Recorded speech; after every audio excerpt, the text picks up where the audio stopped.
Y es hora de informarse con entrevistas, actualidad, noticias y mucho más. Hugo Araya acompaña tu tarde con lo que tienes que saber para finalizar el día. Con tu punto de vista. En la 45 Sur presentamos Punto de Vista junto a Hugo Araya Leiva.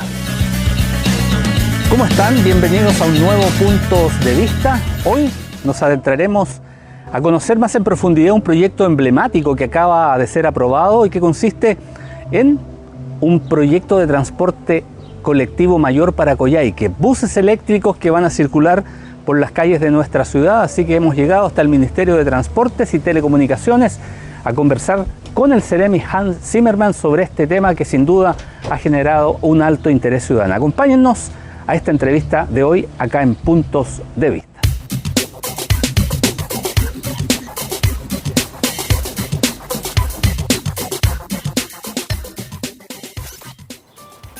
Desde la Seremía de Desarrollo Social y Familia y todo el equipo que colaboramos, queremos hacer extensivo a cada uno de ustedes un afectuoso saludo de Navidad, de Año Nuevo, fiestas que nos invitan a evaluar el año y a proyectarnos para todo lo que se nos viene el 2024.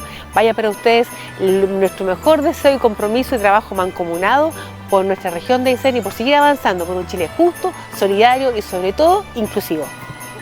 Reciban un gran y afectuoso abrazo cada uno de ustedes, que tengan una muy linda fiesta. Con cariño para ustedes, Karina Acevedo. Ya estamos en no es una oficina, sino que es una especie de salita de reuniones de la Secretaría Regional Ministerial de Transportes, donde vamos a conversar con el titular de esta cartera, Hans Zimmermann Dueñas. Seguramente usted le es rostro conocido porque hace poco más de un mes él era Ceremi de Minería y en una función y en una medida adoptada por el gobierno se ha hecho cargo de esta cartera y le ha tocado, por supuesto, lidiar con uno de los proyectos más emblemáticos que tiene este ministerio a nivel regional y que usted lo ha conocido mediáticamente, como es el proyecto de transporte público mayor, que básicamente consiste en la implementación de un sistema de buses eléctricos que va a recorrer Coyhaique urbano y también sectores periurbanos. Con él estamos y vamos a conversar de este tema y de las negociaciones que hubo para lograr finalmente aprobar este proyecto, porque hubo ahí gallitos bien interesantes que además generaron un efecto chorreo, porque se van a mejorar algunos subsidios, y también lo vamos a abordar con el Ceremi, de localidades que tienen hoy día la necesidad de contar con estos apoyos. ¿Lo dije bien, Ceremi? ¿Cómo está? Muy bien. ¿Cómo le va? Bien, Hugo, muchas gracias. Ya más tranquilo después de, me imagino que fue muy tirante todo el proceso de primero rechazo, luego negociar y finalmente con la presencia incluso del subsecretario Daza acá, Claro. Aprobar el proyecto, ¿no? Fue un arduo trabajo de más de un mes desde que la iniciativa, ¿cierto?, del proyecto de transporte público mayor mediante buses eléctricos para Coyhaique fue rechazada, ¿cierto?, por el Pleno del Consejo Regional. De ahí en más comienza un capítulo que tiene que ver con las negociaciones, con lo que es propio de la política, ¿cierto?, donde tuvimos que generar instancias de conversación, de diálogo y de trabajo con los consejeros regionales que nos permitieron poder arribar hasta un puerto, ¿cierto?, que se traduce en la aprobación del proyecto. Pero la línea de tiempo es un poquito más larga. Nosotros partimos, ¿cierto?, con una primera invitación a la Comisión de Transporte para exponer la iniciativa. Esta comisión no sesiona en su primera oportunidad por falta de quórum, porque no llegan todos los consejeros que tenían que estar presentes en esa sesión, ¿cierto?, para que esta pueda trabajar con posterioridad. ¿Eso ya le dio mala espina a usted o no? ¿O era algo esperable? O sea, son cosas que pasan. Ya, pero son cosas que pasan, pero por fue supuesto un punto que, político ese, ¿no? Claro, uno podría interpretarlo así también, pero uno entiende que son cosas que pasan y que son parte del funcionamiento, ¿cierto?, del propio Consejo y de sus comisiones. Ahora bien, cuando se trata de proyectos de esta envergadura, ¿cierto?, y de este alcance, lo que uno esperaría sería un poco más de atención en cuanto a conocer el proyecto. Porque ese hito, y yo lo menciono, no es baladí la mención que hago, porque ese hito es relevante para explicar por qué se rechaza después el proyecto en el Pleno. Es relevante porque es en las comisiones, tú bien lo debes saber, ¿cierto? Claro. Del Consejo, donde uno presenta las iniciativas con detalle y expone cada uno de los puntos, ¿cierto? Específicos que contempla un proyecto como tal. Cuando uno pasa al pleno, ¿cierto? El pleno lo que hace es votar, decidir sobre una recomendación, ¿cierto? Que hace la comisión. O se puede pasar directo al pleno, pero nunca va a existir la misma instancia de trabajo que existe en las comisiones. Y lo que nos pasó a nosotros en primera instancia fue eso. No pudimos generar el trabajo, ¿cierto? La revisión, ni obtener la recomendación de la comisión en un trabajo ordinario de esta. Solamente tuvimos una instancia de presentación de la iniciativa, pero que no fue una instancia formal de trabajo, ¿ya? Y después pasamos de manera directa al plenario en primera instancia y es rechazado el proyecto porque en 10 minutos, 15 minutos de presentación había un mar de dudas por parte de los consejeros, ellos así lo manifestaban, y cuestiones que no estaban tan claras a su entender, ¿cierto?, sobre la iniciativa y que no les permitían tener el juicio suficiente para poder manifestarse favorablemente con la iniciativa. De allí en más la historia ya es conocida, ¿cierto? Esto genera una batahola, un revuelo mediático donde distintas organizaciones sociales, culturales, políticas, ¿cierto?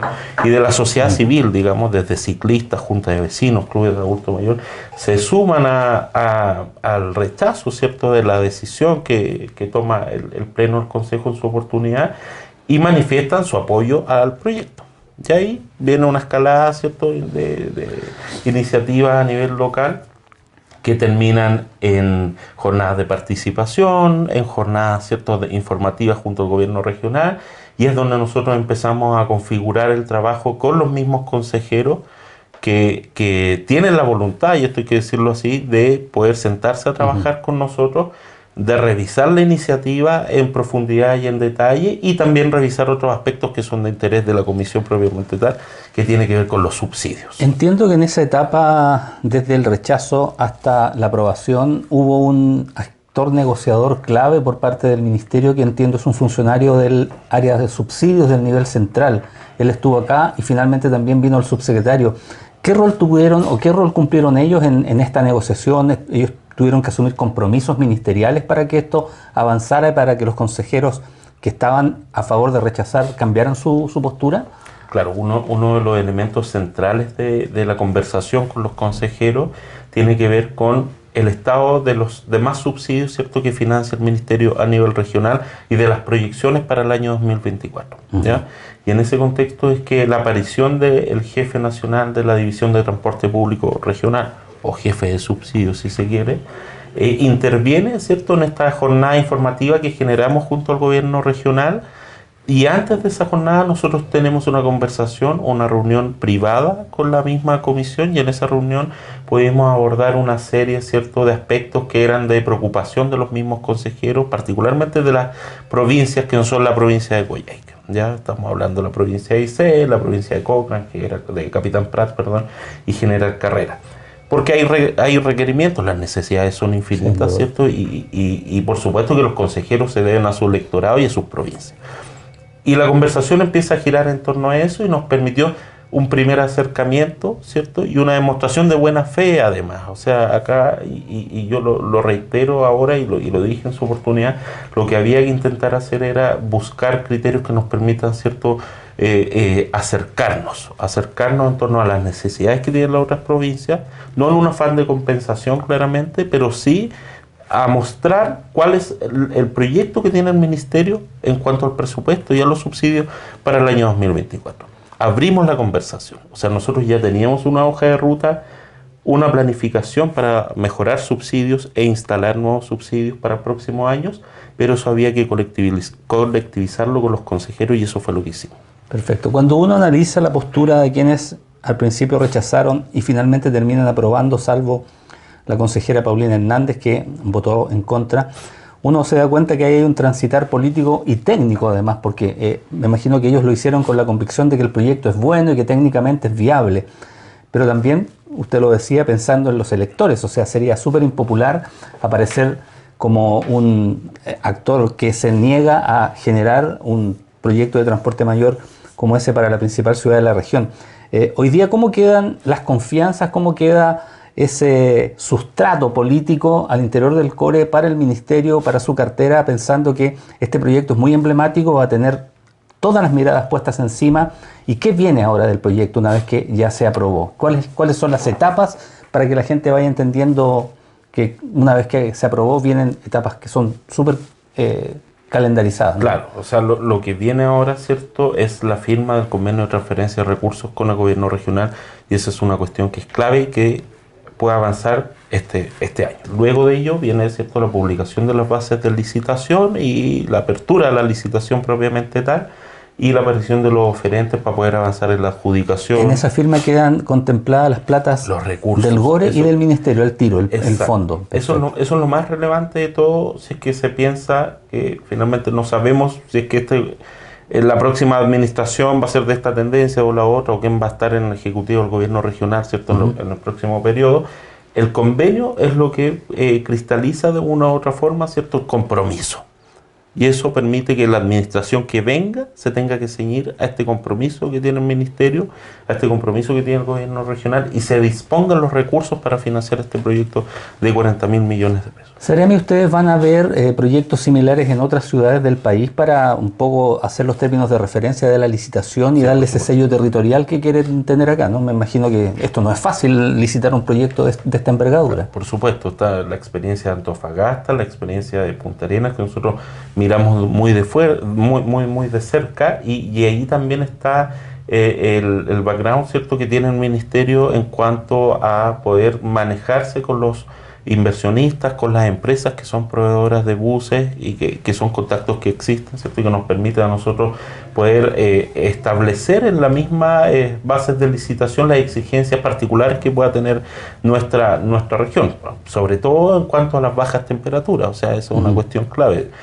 Nosotros también conocemos cómo operan los buses eléctricos. Si uno revisa manuales, no sé, de BID, sabe que las baterías de los buses eléctricos pueden funcionar hasta tales grados bajo cero. Entonces, hay particularidades que tiene nuestra región que nosotros debemos ser capaces de sortear y establecer en las mismas bases de licitación, porque hoy día en el mercado existen buses con las condiciones para operar acá en la zona, ¿cierto? Pero es necesario que eso quede establecido en las bases, ¿ya? Vamos rompiendo algunos mitos, porque algunas personas que estaban apoyando la opción de que esto no era viable decían: esos buses articulados no van a entrar en ninguna calle de Coyhaique. Que mito uno, son buses que no son articulados, no entiendo, ¿no? Exacto. Eso también se define en la licitación. Exacto, se define en la licitación, pero además está definido en el diseño y en el perfil del proyecto. No son buses articulados, son buses de 8,7 metros de largo, ¿cierto? Son más chicos, tienen por ahí, son cercanos a los metros que tiene un camión de la basura, son más pequeños que los buses del DEM, pueden circular sin ningún problema por las calles, sin perjuicio, y esto fue un elemento central también en la discusión, sin perjuicio que las calles de Coyhaique hoy día necesitan ser mejoradas, ya no solamente para el rodado del transporte público mayor, sino para el rodado del transporte público menor y el uso del vehículo particular. Claro. Y ahí es donde se tienen que alinear otros servicios que tienen competencia en esto. Está el MIMBU con el tema de vialidad urbana, está el municipio también, al quien entiendo le traspasó el ministerio una glosa para hacer obras menores, mejoramiento de bahía o confección de bahía en caso de ser necesario. Todo tiene que andar como un engranaje, ¿no? En el fondo. Claro. No solo meter los buses a las calles. No, tiene que existir una sincronía finalmente con los demás servicios, y es ahí donde aparece la oportunidad de generar estas coordinaciones, ¿cierto? En el periodo en que nosotros se rechaza el proyecto, sin perjuicio de que la coordinación con los otros servicios existía previamente. Nosotros tuvimos que reforzar eso para mostrarle a la ciudadanía y mostrarle a los consejeros que finalmente esto es un proyecto de Estado, es una política pública de Estado, no es de un gobierno en particular, y como es una política de Estado, implica que los demás servicios, ¿cierto?, estén involucrados. Y es ahí donde el MIMBU, ¿cierto?, donde obras públicas, donde el municipio tienen mucho que ver en cuanto al estado de las calles, a los proyectos que tienen las otras carteras. O sea, hasta el proyecto de la circulación Oriente-Poniente, que va a permitir, ¿cierto?, un mejoramiento de las vías periférica a la ciudad, con la instalación de paraderos que van a tributar también a esta red de transporte público. El recarpeteo, por ejemplo, hacia Laguna Foyce, Valle Simpson, que está dentro del trazado por donde van a pasar los buses, van a permitir la instalación de paraderos o que ese camino esté en condiciones, ¿cierto?, para la mejor circulación de los mismos. Hay otro mito que también se instaló con mucha fuerza en la gente, y en los comentarios que hacían de esto, muchos decían van a tener que instalar cargadores en todas partes, porque, o si no, ¿cómo? Entiendo que esto tiene un lugar físico donde va a estar, es como el terminal de las líneas de buses, un terminal donde llegan, donde aparcan, donde se hace la mantención, donde descansan los conductores, donde se limpian los buses. Es como un sitio que se va también a meter en lo que es el proyecto de licitación. Claro, y ahí van a estar los cargadores. Es un electrocargador, ¿cierto? O electrolinera, donde está instalado este electrocargador. Además, es el parqueadero de los buses, y estos buses serán cargados después de la operación. La operación es hasta las 12 de la noche, ¿cierto? Entre las 12 de la noche y las 5 de la mañana, porque la operación comienza a las 6 de la mañana. O sea, y con una autonomía de recorrido de 250 kilómetros al día. O sea, permite perfectamente la circulación por estos trazados que han sido diseñados en conjunto con la comunidad, y que son extensos porque llegan hasta Valle Simpson, claro, hasta Aeródromo Teniente Vidal, los servicios variantes. Entonces permite asegurar la movilidad dentro del radio urbano, pero también fuera de ella, y que estos buses puedan contar con la autonomía suficiente, ¿cierto?, para que el bus no quede sin carga a mitad del trayecto, que sería, y si llega a pasar eso, llega uno de reemplazo, claro, en el peor de los casos, porque de esta flota de 37 buses eléctricos hay al menos 4 buses que es el servicio de backup. O sea, falla algún bus en el recorrido y se instala de manera inmediata alguno de estos buses de reserva. Está pensado así, y así funcionan los sistemas de transporte público en general, porque lo que nos importa a nosotros es asegurar la continuidad del servicio. Vamos desde ya educando a la gente, porque en un par de años más, cuando tengamos estos buses, va a cambiar el paradigma actual. Uno se sube hoy día a un colectivo y le paga con efectivo al chofer, y eso es lo que hay. En estos buses va a haber otro mecanismo, entiendo que va a ser con código QR o con unas tarjetas similares a las que se usan en el Transantiago, ¿no? Claro. Y las tarifas también van a estar reguladas. Por supuesto, o sea, a lo primero se establece mecanismos, ¿cierto?, de pago a través de medios digitales o a través de tarjetas, pero en una primera instancia, y entendiendo que acá se pueden generar brechas digitales o tecnológicas, con la gente que no las use, claro. Con la gente que no está habituada a la tecnología, se establece un sistema mixto, ¿ya?, pero como marcha blanca, ¿ya? Y sobre lo segundo, las tarifas son reguladas, porque esa es una de las particularidades de los beneficios del transporte público mayor regulado, que finalmente las tarifas las fija el mismo ministerio, ¿ya?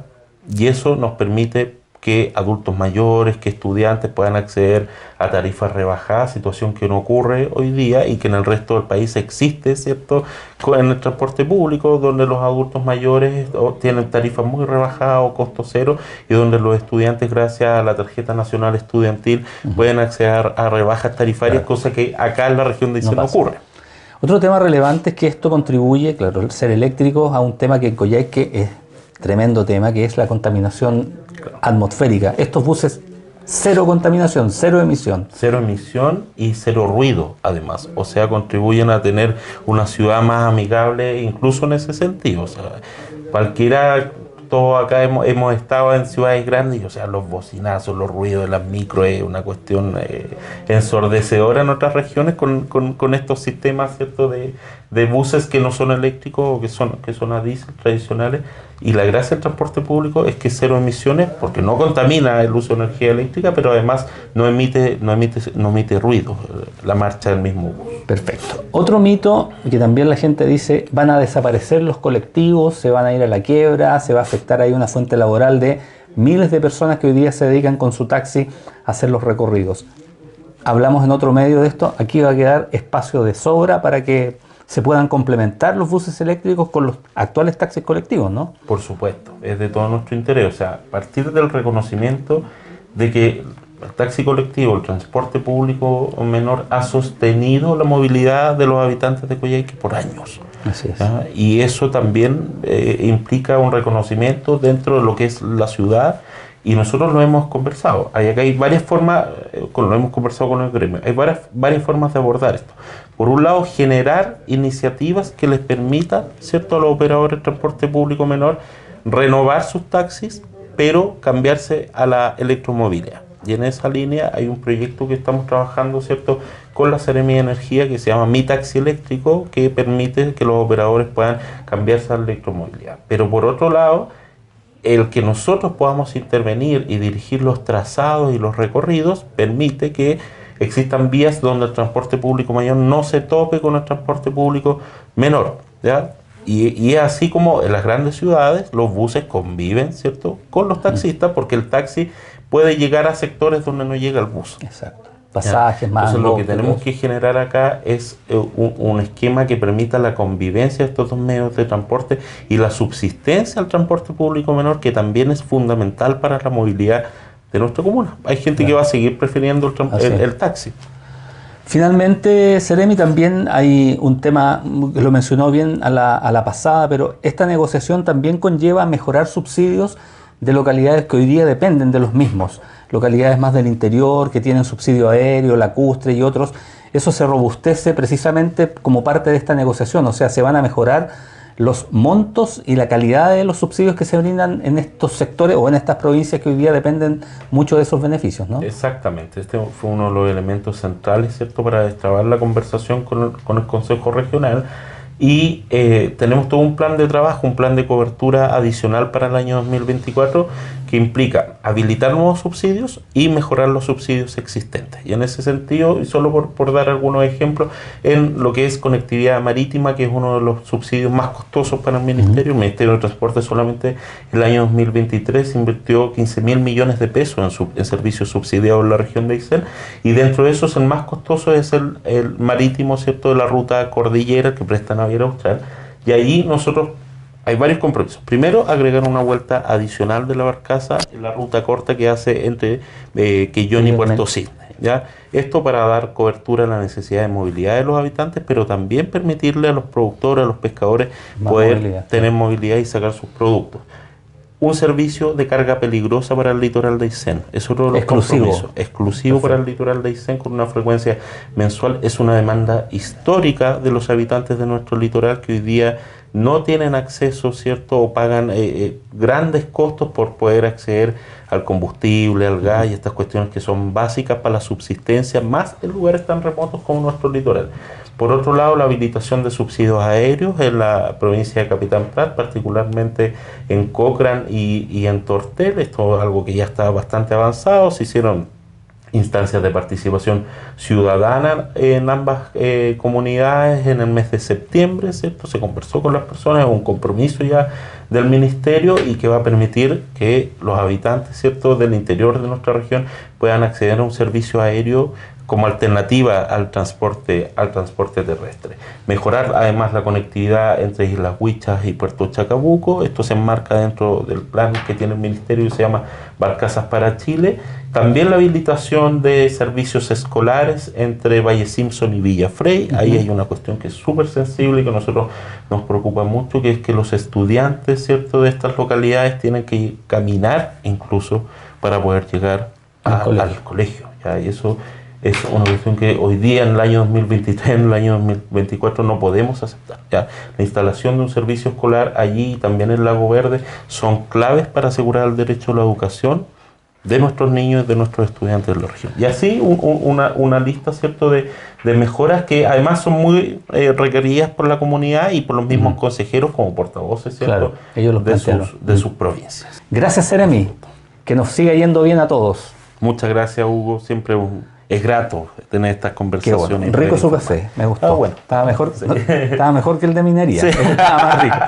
Nos despedimos, vamos a un breve corte y ya finalizamos nuestro punto de vista de hoy.